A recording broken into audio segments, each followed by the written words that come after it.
For our last lesson, we're going to talk about word problems involving exponential growth, decay, and some other issues. And these are going to be probably some easier problems to solve.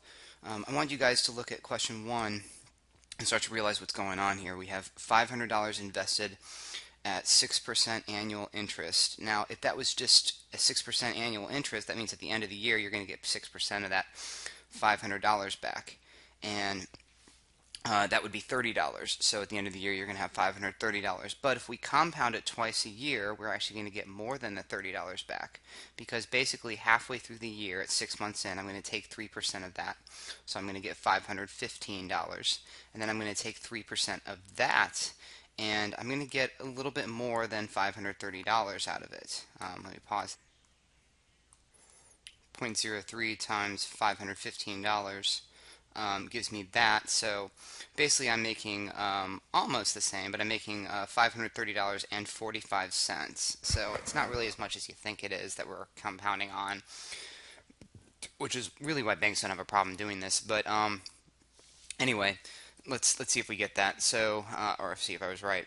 The formula we can use for this, and if I go over to the formula sheet that you should have right next to it, is this formula. This looks a lot more complicated than it actually is.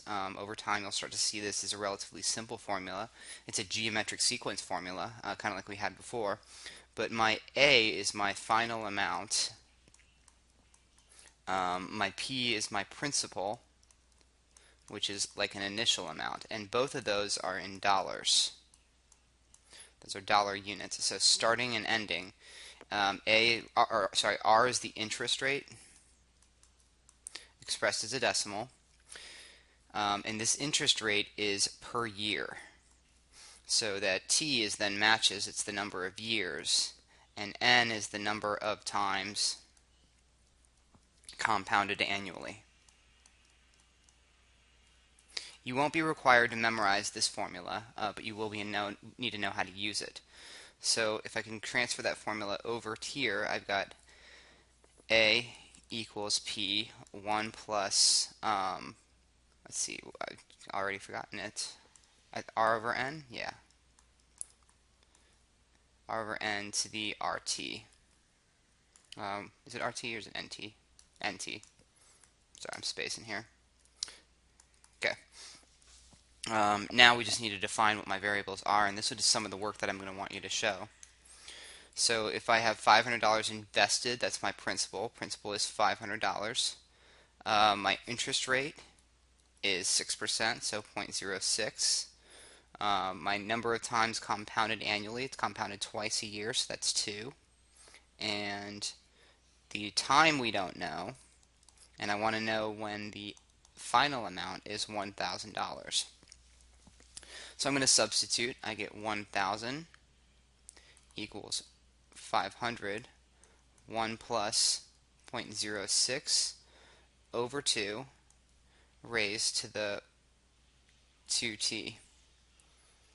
So if I divide both sides by 500, I'm going to get 2 equals, then I have 1.03 raised to the 2t. At this point, we have a couple of ways we can solve this, but I'm going to ask you to use natural logarithms just to get in the practice and the habit of it. So the way that we can do this is I can take the natural log of both sides.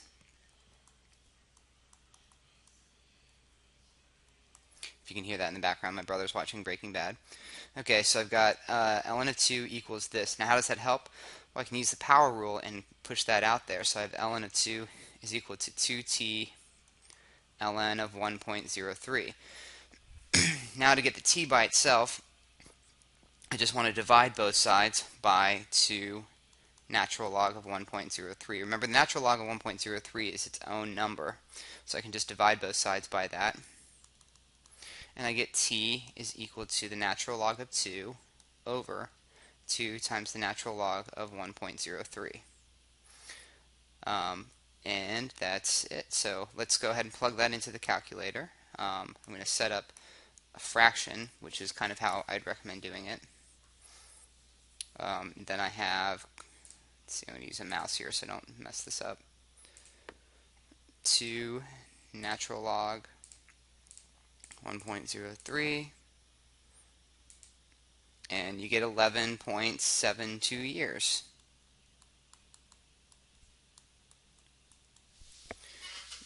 Now, alternatively, if you have the calculators that we do, you could have taken this step here, oh sorry, not that step, this step, and you could have worked that around into a log base 1.03 of 2 equals 2t, and then divided both sides by 2.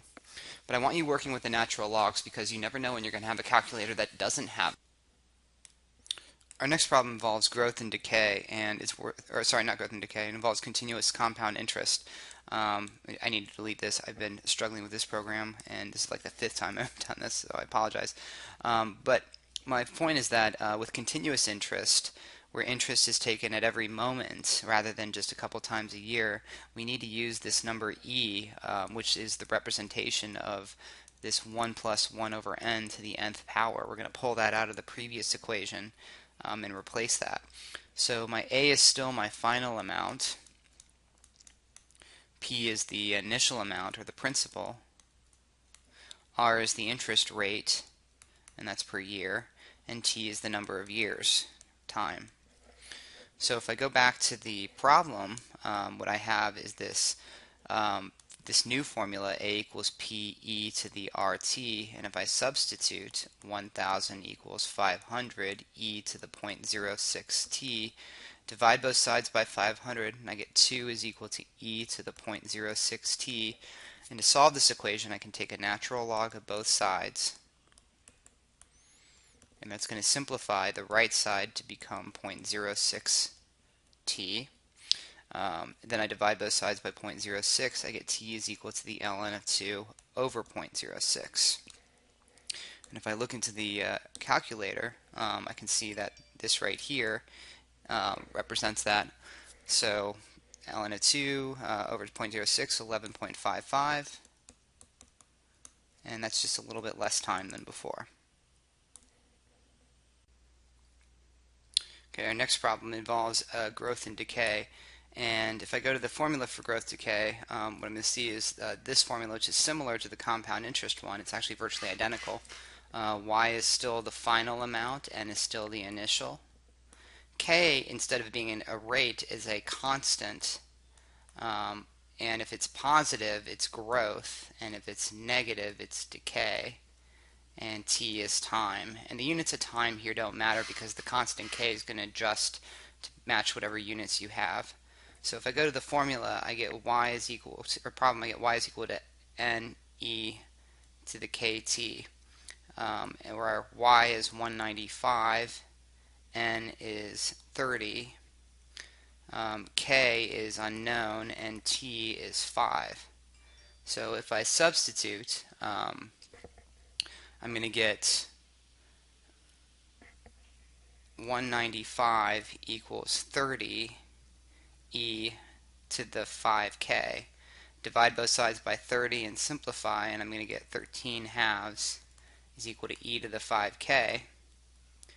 If I take the natural log of both sides, I get the ln of 13 halves is equal to the ln of e to the 5k, which is the same as ln of 13 halves equals equals 5k. So k equals the ln of 13 halves over 5. And if I plug the ln of 13 halves over 5 in a calculator, I'm going to get 0.374, or about 0.374. I can use the same formula for number 4, where I say y is 2000, n is 20, so I'm going from 20 to 2000. K now is 0.825, and I want to know what t is. So I go 20 equals 2 e to the 0.825 t. And if I divide both sides by a 20, I'm going to get 100 is equal to e to the 0.825 t, or the ln of 100 equals 0.825 t by taking the natural log of both sides, where t is equal to the ln of 100 over 0.825. And if I plug that in, I'm going to get ln of 100 over, 100 over 0.825, 5.58 days.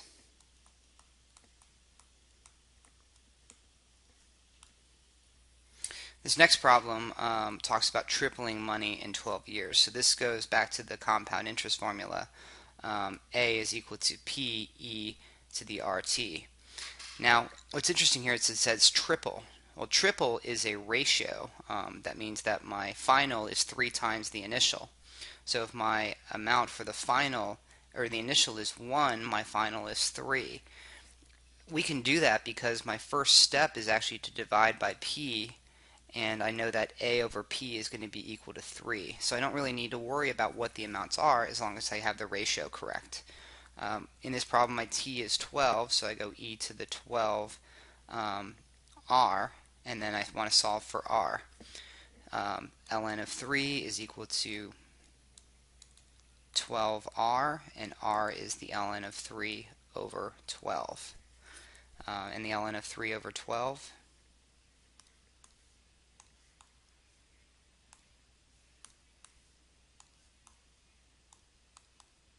sorry, if I go too fast on this, it messes up because it does not like stylus input. See, over 12. Here we go. I get an interest rate of 0.09155, and I'll just round that to 9.16%. So the next one, I'm going to go back to that y equals n e to the kt, and it talks about decay. And kind of like before, it talks about half-life. Half-life is the time for the y over n to become 1/2, and that time here is 32. That means that my ratio of final over initial is 1 to 2, 1/2. So if I plug that in, I'm actually going to get 1/2 equals e to the 32k. If I divide both sides by n and just substitute. So this is actually a really easy problem. ln of 1/2 is equal to 32k, and k equals the ln of 1/2 over 32, which if I plug in a calculator is about negative 0.0217, which is what I would expect because I need it to be negative. It is decay. The next problem deals with appreciating and depreciating value. So the formula for that is v sub n, which is the value in n years, which is another way of saying the final value. P is the principal, we'll just call that the initial, and both of these are money. R is the rate of increase or decrease, and this should be a positive or negative percent. And T is the time, typically in years, especially if that rate of increase or decrease percent is per year. So going back to the problem, I'm going to have this formula v sub n is equal to p 1 plus 1 plus r to the nth power. So my v sub n would be $2,500. Oh no, sorry, that's my initial. My final is $100,000. My P is $250,000 because this is depreciating. My rate is, since it's depreciating, negative 0.12, and I want to find what n is. So if I say 100,000 equals 250,000, 1 minus 0.12 to the nth power, divide, I get 2/5 is equal to 0.88 to the nth power. I can do this in one of two ways. I can take the natural log of both sides. ln of 2/5 is equal to the ln of 0.88 to the nth power. Bring the n out in front, so I have ln of 2/5 is equal to n times the ln of 0.88, and then divide by the ln of 0.88. So I get n is equal to the ln of 2/5 over the ln of 0.88. Plugging that in, I'm going to get about 7.12 years, because that's what n, sorry, my bad, not n, but t. that should be a t, and that should be a t. And so this should, I'm just going to replace it with t's everywhere just to fix this. T, T. I don't care if you call it T or N. But I get that. Now, if I had this equation and I wanted to change it a little bit differently, I could go the log base 0.88 of 2/5 is equal to T. And that's the same thing as the ln of 2/5 over the ln of 0.88. So that's the same thing that we just got. Lastly, I have appreciating value. So I know here my B sub n is 12,500. My P is 8400. My rate is a unknown, but should be a positive number. It should be a rate of increase. And then my T is 8 years. So I'm going to plug this stuff in. 12500 equals 8400. 1 plus r to the t power. Or sorry, 1 plus r to, yeah, over to the t, but that's 8. So divide, I get 125 over 84 equals 1 plus r to the 8th power. I don't need to use a natural log. I can just take a 1/8 power of both sides. So get 125 over 84 raised to the 1/8 equals 1 plus r, or r equals 125 over 84 to the 1/8 minus 1, which is about 5.09%.